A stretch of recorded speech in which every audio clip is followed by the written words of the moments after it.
রবীন্দ্রনাথ ঠাকুরের ১৬৪তম জন্মজয়ন্তী উপলক্ষে গঙ্গাজলে গঙ্গা পুজো করার মতোই রবি ঠাকুরের একটি কবিতা আবৃত্তি করার মধ্য দিয়ে আমার প্রাণের ঠাকুরকে জানাই সশ্রদ্ধ প্রণাম। আগমন, রবীন্দ্রনাথ ঠাকুর। তখন রাত্রি আঁধার হলো, সাঙ্গ হলো কাজ।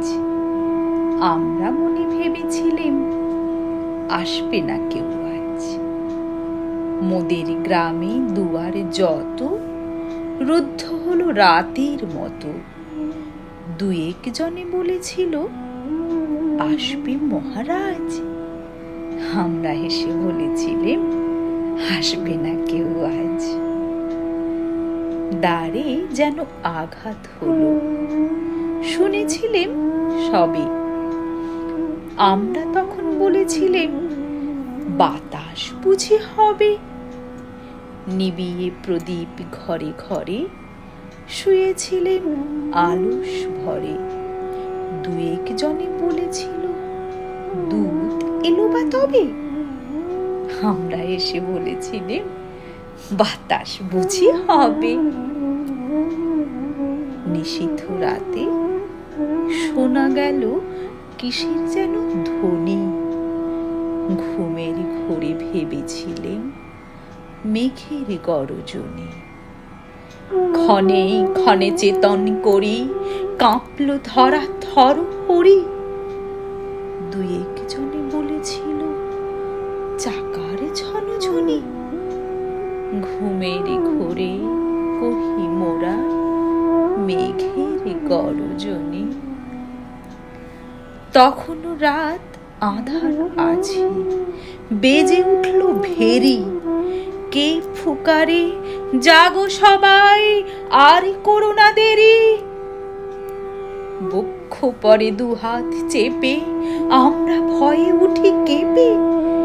দু একজনে কহে কানে রাজার ধ্বজা হেরি। আমরা জেগে উঠে বলি আর তবে নয় দেরি। কোথায় আলো, কোথায় মাল্য, কোথায় আয়োজন। রাজা আমার দেশে এলো, কোথায় সিংহাসন।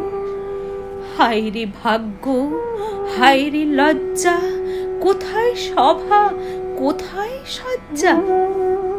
দু একজনে কহে কানে বৃথা এ ক্রন্দন।